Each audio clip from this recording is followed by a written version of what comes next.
नमस्कार। आज महाराष्ट्र देख रहे हैं आप और मैं हूं आपके साथ आशीष प्रमोद गोस्वामी। महाराष्ट्र के राज्यपाल भगत सिंह कोश्यारी, डिप्टी सीएम अजित पवार और कई मंत्रियों ने बाबा साहब अम्बेडकर की पुण्यतिथि पर उन्हें श्रद्धांजलि अर्पित की। पिछले महीने गर्दन की हड्डी की सर्जरी के बाद स्वास्थ्य लाभ कर रहे मुख्यमंत्री उद्धव ठाकरे यहां दादर इलाके में स्थित अम्बेडकर के अंत्योष्टि स्थल चैत्य भूमि नहीं जा सके। उन्होंने अम्बेडकर को ट्विटर के जरिए श्रद्धांजलि दी। उन्होंने कहा कि हम आज आजादी के अमृत पलों का अनुभव कर रहे हैं। एक मजबूत गणतंत्र राष्ट्र के निर्माण में डॉक्टर बाबा साहब अम्बेडकर का अमूल्य योगदान इसका कारण है। एनसीपी अध्यक्ष शरद पवार ने ट्विटर पर अम्बेडकर को श्रद्धांजलि दी और जाति व्यवस्था, छुआछूत और गुलामी से त्रस्त लोगों को जागरूक करने के लिए उनकी सराहना की। महाराष्ट्र के गृह मंत्री दिलीप वलसे पाटिल, पर्यावरण मंत्री आदित्य ठाकरे, अल्पसंख्यक मामलों के मंत्री नवाब मलिक, मुंबई की महापौर किशोरी पेडनेकर और अन्य नेताओं ने भी स्मारक पर अम्बेडकर को श्रद्धांजलि अर्पित की।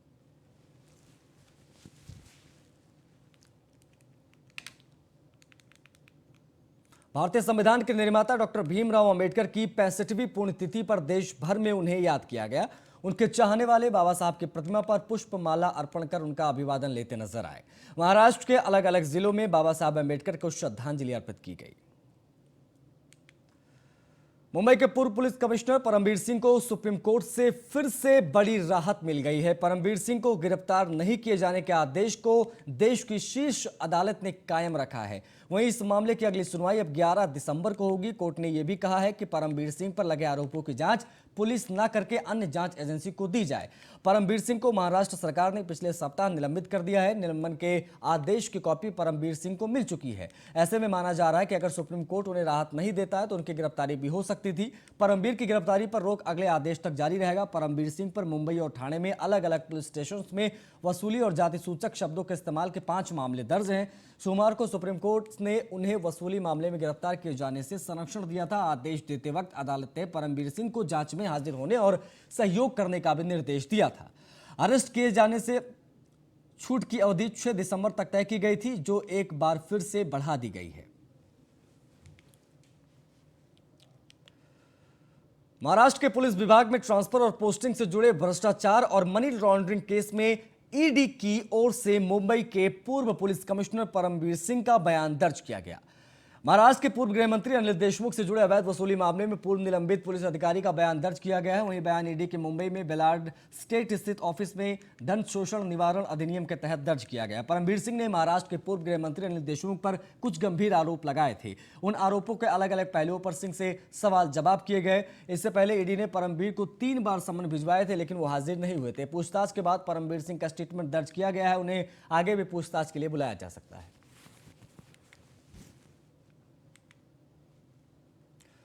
उधर समीर वानखेड़े को मुंबई में बड़ी फजीहत झेलनी पड़ी। समीर वानखेड़े डॉक्टर भीमराव अंबेडकर के 65वें महापरिनिर्वाण दिवस पर दादर में उनके समाधि स्थल पर श्रद्धांजलि देने पहुंचे थे। इस दौरान उन्हें कुछ दलित संगठनों के कार्यकर्ताओं के विरोध का सामना करना पड़ा। दलित संगठन भीम शक्ति रिपब्लिकन सेना ने कहा कि बाबा साहब का अभिवादन करने समीर वानखेड़े का नैतिक अधिकार नहीं है। हालांकि इस घटना के बाद एक और दलित संगठन वहां पहुंचा और उसके समीर वानखेड़े के समर्थन में नारेबाजी का प्रयास किया। इसके बाद दोनों पक्षों के बीच मारपीट की नौबत आ गई। हालांकि पुलिस ने किसी तरीके से बीच बचाव करते हुए मामले को सुलझाने का प्रयास किया। कोरोना के नए ओमिक्रॉन वेरिएंट ने चिंता बढ़ा दी है। एक बार फिर से महाराष्ट्र राज्य में नए प्रतिबंध लगाने की तैयारियां नजर आ रही हैं। महाराष्ट्र के उप मुख्यमंत्री अजित पवार ने केंद्र सरकार से कोरोना वैक्सीन की बूस्टर डोज पर जल्द फैसले लेने की मांग की है। महाराष्ट्र के उप मुख्यमंत्री अजित पवार ने कहा है कि जिन लोगों ने वैक्सीन की दोनों डोज ली हुई है उन्हें भी संक्रमण हो रहा है, तो बूस्टर डोज की जरूरत है क्या? देश के पास डोज उपलब्ध है। ऐसे में राष्ट्रीय स्तर पर इस पर निर्णय लेना जरूरी है। अलग अलग विशेषज्ञों के अलग अलग मत हैं। बूस्टर डोज दिया जाए या नहीं, इसका केंद्र सरकार की ओर से कोई जवाब नहीं दिया जाना चाहिए।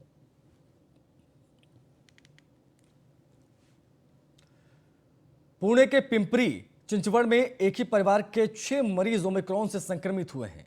इन सभी का इलाज पिंपरी चिंचवाड़ के जीजा माता सरकारी अस्पताल में चल रहा है। वहां के डॉक्टर संगीता तिरुमनी से हमारे संवाददाता संजय मराठे ने खास बातचीत की है। क्या कहा उन्होंने, आपको दिखाते हैं।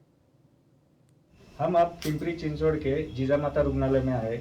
यहाँ पे ओमिक्रॉन के 6 संदिग्ध रुग्ण हैं। यहाँ पे जो उनका ट्रीटमेंट चल रहा है, हम वो डॉक्टर से बातचीत करके जान लेंगे वो किस तरह से ट्रीटमेंट चल रहा है और क्या चल रहा है और कितने मरीज है।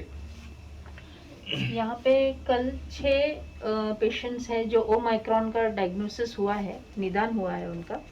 और ये उसमें से 3 जो है वो नाइजीरिया रिटर्न्ड है और 3 जो है वो उनके कॉन्टैक्ट्स है। 3 प्रौढ़ है और 3 बच्चे हैं और सभी को ट्रीटमेंट जो शासन के निर्णय अनुसार जो ट्रीटमेंट है वही ट्रीटमेंट दिया जा रहा है। सभी स्टेबल है, उसमें से एक पेशेंट को सौम्य लक्षण है और वो भी स्टेबल है। और ये ट्रीटमेंट जब दिया जा रहा है तभी सभी कोविड के प्रोटोकॉल्स भी फॉलो किए जा रहे हैं शासन के निर्णय से। अभी ये कितने दिनों से उनका इलाज चल रहा है और अभी आगे कितने दिन और चलेगा? उनका आज 6वां दिन है इधर एडमिट होने का। तो जो अभी नया गाइडलाइन कुछ इशू नहीं हुआ है तो उनको और कितने दिन हम 10 दिन या 14 दिन जो भी गाइडलाइन आएगा उसके हिसाब से हम उनको यहाँ पे एडमिट रखेंगे। हम आप मुंबई के पुणे पुलिस कमिश्नर परमबीर सिंह और सचिन वाजे के खिलाफ 4 दिसंबर को किला कोर्ट में 1895 पेज की चार्जशीट दायर की गई है। इस चार्जशीट में परमबीर सिंह, सचिन वाजे और शिकायतकर्ता विमल अग्रवाल और कुछ अन्य लोगों के बीच बातचीत है। चार्जशीट के मुताबिक सचिन वाजे की उगाही के 2 अड्डे थे। पहला अड्डा क्राइम इंटेलिजेंस यूनिट का ऑफिस, जिसके इंचार्ज खुद सचिन वाजे थे, और दूसरा अड्डा कांदिवली क्राइम ब्रांच का दफ्तर। यहाँ के इंचार्ज सुनील माने थे। माने भी एंटीलिया केस में गिरफ्तार हैं और उसे भी बर्खास्त किया जा चुका है। एनआईए के मुताबिक एंटीलिया केस से जुड़े मनसुख हिरेन को 4 मार्च को तावड़े नाम से सुनील माने ने ही फोन किया था। सुनील माने मनसुख की हत्या में भी सचिन वाजे और कुछ अन्य आरोपियों के साथ जेल में बंद है।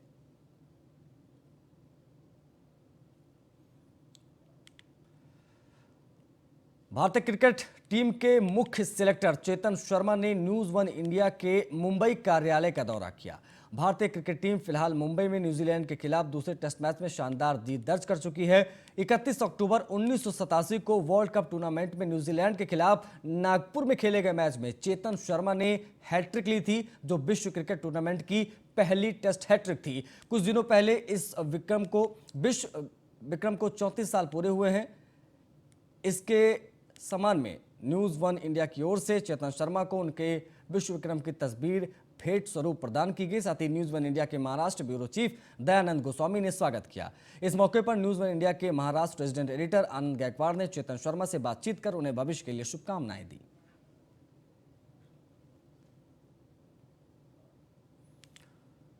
औरंगाबाद जिले के विभागीय आयुक्त कार्यालय के सामने और चंपा चौक पर आज राजा अकेडमी और एसडीपीआई के समर्थकों ने सड़क पर उतरकर बाबरी मस्जिद के समर्थन में आंदोलन किया। राजा अकेडमी के समर्थकों के बीच सड़क पर नमाज पढ़कर बाबरी मस्जिद को श्रद्धांजलि दी गई, तो वहीं इन समर्थकों ने बीजेपी पर हमला बोला। वह इस मौके पर भारी पुलिस बल को तैनात किया गया था। कई लोगों को हिरासत में भी लिया गया है।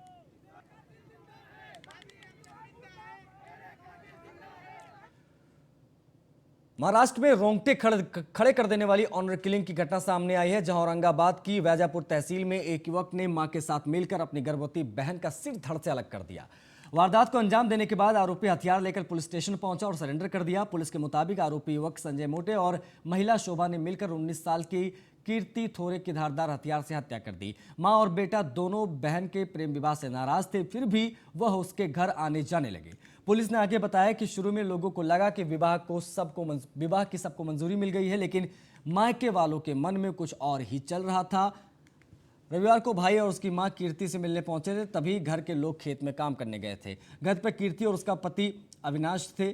कीर्ति चाय बनाने जैसे ही किचन में गई, पीछे से मां शोभा आई और भाई संकेत भी आ गए। किचन में संकेत ने धारदार हथियार से कीर्ति की गर्दन पर तब तक वार किया जब तक उसके सिर से धड़ अलग नहीं हो गया।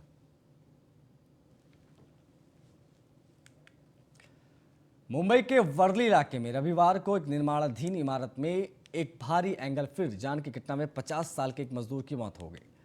वह इस घटना की जानकारी मिलने की पुलिस को दी गई। मौके पर पहुंची पुलिस के आला अधिकारियों ने बताया कि यह घटना उस वक्त हुई जब प्रशांत मजूमदार नामक मजदूर अन्य मजदूर के साथ लोहे का एंगल उतार रहा था। अचानक वह फिसल गया, जिसके बाद लोहे का एंगल उसके ऊपर गिर गया। इसके बाद वो घायल प्रशांत को तत्काल हॉस्पिटल लेके गए, जहां पर डॉक्टरों ने उसे मृत घोषित कर दिया। अधिकारी ने बताया कि वर्दी पुलिस ने दुर्घटना में हुई मौत का मामला दर्ज किया है।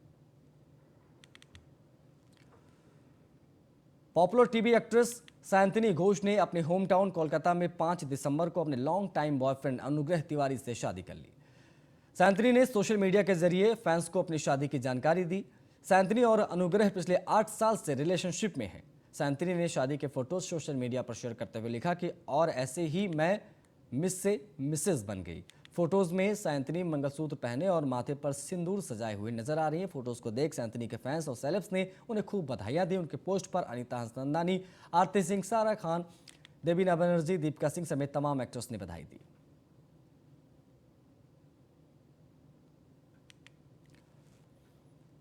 अभिनेत्री सारा अली खान इन दिनों अपनी अपकमिंग फिल्म अतरंगी को लेकर चर्चा में है। इस बीच सारा ने अतरंगी रे के गाने चकाचक पर रणबीर सिंह के साथ डांस करते हुए एक वीडियो सोशल मीडिया पर शेयर किया है।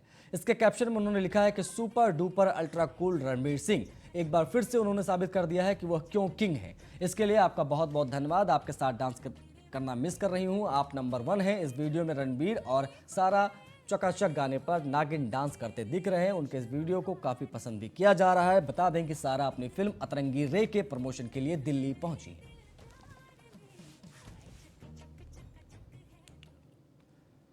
सप्ताह के पहले कारोबारी दिन भारतीय शेयर गिरावट के साथ बंद हुए। सेंसेक्स 949.32 अंकों की गिरावट के साथ 56,57,747.14 पर बंद हुआ। वहीं निफ्टी 284.45 अंकों की गिरावट के साथ बंद हुआ। बैंक निफ्टी के 12 में से 11 शेयर में गिरावट हुई। सेंसेक्स के 30 में से 28 शेयरों में बिकवाली है। निफ्टी में 50 में से 45 शेयरों में बिकवाली दिख रही है। सेंसेक्स के सभी 30 शेयरों में गिरावट देखने को मिली। सबसे ज्यादा गिरावट IndusInd bank, Bajaj Finserv, TMC, TCS और एससीएल टेक के शेयरों में रही।